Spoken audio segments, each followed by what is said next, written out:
Welcome to Casual Circuit, a place where we hang out and talk about cool stuff. So, in the first video here, I'm going to talk about this emulation machine that I'm building. It's kind of the first project that I want to introduce on the channel.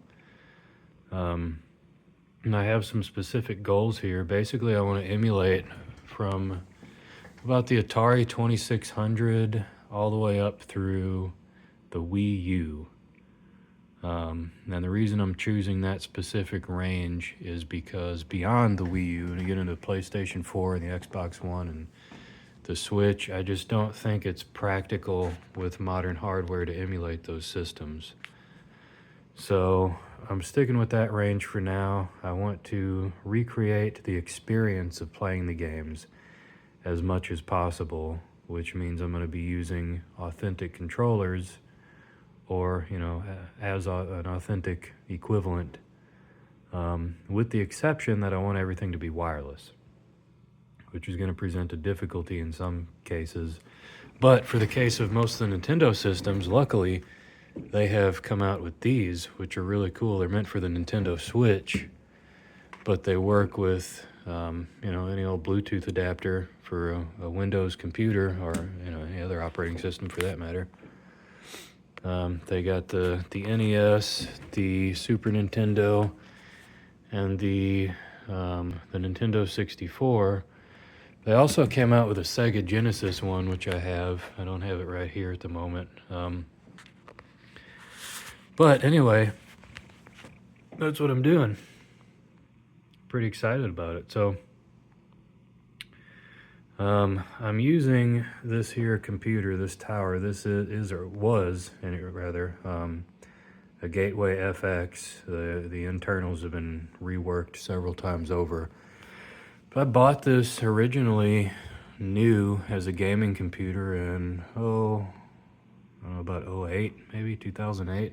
This is actually the monitor that came with it, a Gateway monitor. I still use it to this day as a secondary monitor here. This computer has been a lot of different things. Maybe someday I'll do an episode all about this and what all I've used it for, but for now I just use it mainly for prototyping things like this. So let's talk about emulation. What is emulation? If you have searched for this video or the almighty algorithm has led you here, then you probably have some idea of what it is already, but in the broader sense of the term, emulation is just we're trying to replicate the functions of one system with another system. And in the context of video games, what we're talking about is we have these games that were designed for a console, and we want to play those games on not the console. We want to play it usually on something like a desktop computer here. So why on earth would I want to do that, especially if my goal is to recreate the experience of playing these games? Well, there are several reasons for me personally. Number one is these things are just, some of them are getting very old. I mean, the Nintendo here, the Nintendo Entertainment System. Oh, when did it come out? 1986? Something like that. I mean, they're old.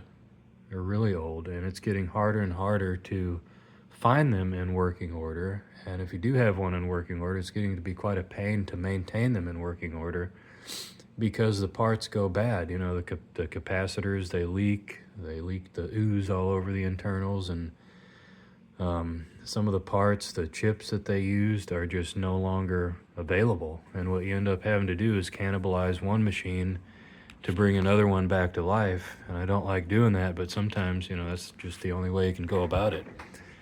And then if you do have, let's say, you got your machines. If you're a collector like myself, you have your machines that are in working order. Now, every time you put power to it and you insert a cartridge or remove a cartridge or push a button, or plug in a cable or unplug a cable, you're putting wear and tear on your machine. And since they're getting so scarce and difficult to maintain, you probably don't want to do that. I mean, I'd rather just leave them be in the state that they're in and preserve them for future generations than to put more wear and tear on them. Another thing is, you think about the era that they were created. All of these systems I have right here, these are just a few from my collection. They were all created with CRTs in mind. We don't use CRT. They don't even make CRTs for, consumer use anymore, as far as I'm aware. So don't mind the red stripe here. They all had their own proprietary cable. This is the Xbox one, this is the GameCube one, and they plugged into the CRT. And for one, you can't find them anymore, so you have to, maybe you have a CRT laying around somewhere. I've got a few of them, but again, those suffer from the same problem as the consoles themselves, is that they're not produced anymore. And a good CRT, you can only fix it so much, and if so many things go bad in it, then you just can't fix it anymore. If the tube breaks, then it's done, because you can't get a new tube anymore. Your only hope is to cannibalize another CRT to fix the one you've got. But anyway, these, before HDMI was the standard, everything had its own cable. And can you imagine just a nightmare if I wanted to have, not to mention the footprint. I mean, look at just the space that this thing takes up, and each one of these, and they all have their own power cable, they all have their own display cable. And one day I hope to have all of my systems on display, but right now I simply don't have the room for it. I mean, even my setup here is just stuffed in a corner because I'm going through a major renovation project on my house right now, but it's just impractical. So that's the point I'm getting at, really, is it's just impractical. There's too much space. I mean, this is just a small fraction of my collection for one system. These are only Xbox games, and this isn't even all of them. So just the sheer amount of space that this stuff takes up, and having it all consolidated into one machine with one power cable, one display cable, that can accommodate all these controllers, it's just much more convenient, and it's it's just easier. It's better. It's better that way. So, what am I talking about now? So far in this machine, like I said, this is just being used for prototyping. This is not going to be the final case. This will eventually be restored back to its former glory. And I'm going to end up getting another case. I haven't decided yet if I want to do like a full-size tower or if I want to do something more compact. I'll probably at least do something compact. If not something custom, I might do something custom that resembles more of like a gaming console. I think that'd be pretty cool. But the setup as I have it now, and this is not going to get me all the way through to the Wii U. This is going to get me probably to about the PlayStation, Nintendo 64. I don't think it's going to do this Dreamcast or the PlayStation 2 and beyond. The bottleneck is going to be the CPU in here. So let me talk a little bit about the hardware that I have currently on here.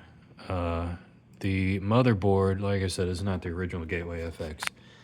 That one kind of, it died a long time ago.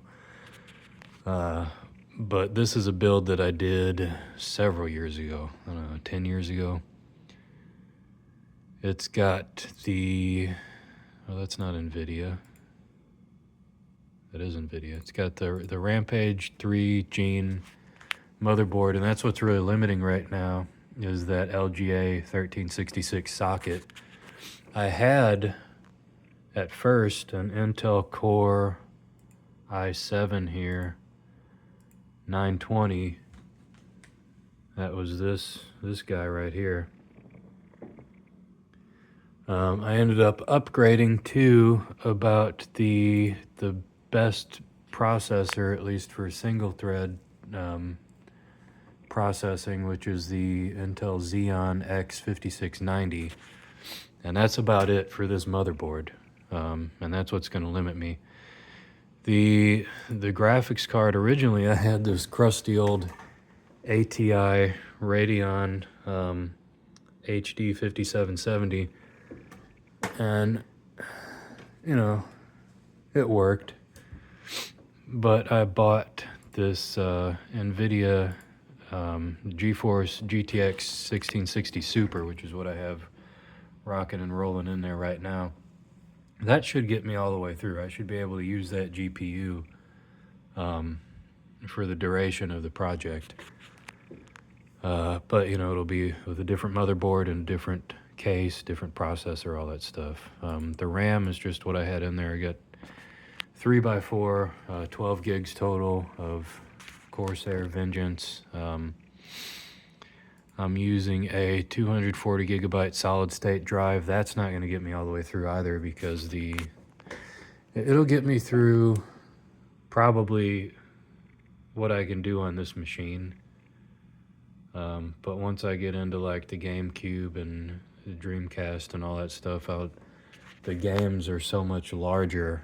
I mean, like the entire North American library for the NES over here is less than a gigabyte. It's like 900 megabytes. It's something crazy to think about that. Like, it's talking about like, I don't even know how many games. Like, I can't remember offhand. I've got it somewhere, but just crazy small amount of memory compared to modern games. That's less than one game now. Anyway, I got 850 watt power supply. That'll probably be something, you know, more dialed into whatever my final build is going to be. And then for the Bluetooth solution, this one, the wireless card I'm using on here, I bought before the era where it was common for people to bundle Bluetooth with the wireless card. So it's just purely Wi-Fi card. So I had to buy this USB, just a little Asus thing here. It works, you know, I've got no problem. I mean, I've had some challenges, but that's pretty much it. So that's where I'm at now. Next, I'll probably do some screen captures for the next video and, you know, show you where I'm at as far as what I've been able to emulate. But that's it. I'm excited, and look out for more updates. Cheers.